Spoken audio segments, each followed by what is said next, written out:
Bangladesh premier লিগে এক মৌসুমে সর্বোচ্চ উইকেট নেওয়ার রেকর্ড এতদিন ধরে ছিলেন সাকিব আল হাসান।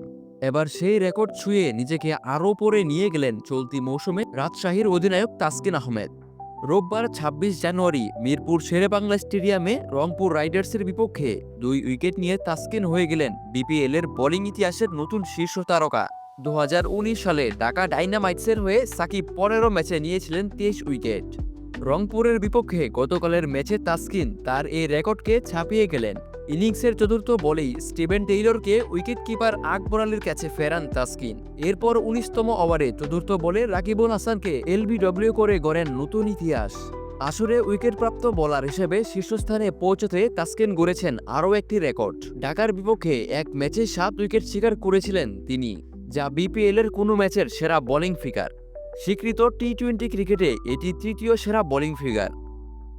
প্রসঙ্গত, তাসকিনের আগে বিপিএল এর এক মৌসুমে ২২টি করে উইকেট শিকার করেছিলেন কেভিন কুপার, মাশরাফি বিন মুর্তজা, সাকিব আল হাসান, রুবেল হোসেন। ২০১৫ সালে কেভিন কুপার বরিশাল বুলসের হয়ে মাত্র ৯ ম্যাচে এই কীর্তি গড়েন। ২০১৯ সালের আসরে সাকিবের ২৩ উইকেটের পাশাপাশি মাশরাফি ও রুবেল নিয়েছিলেন ২২ উইকেট।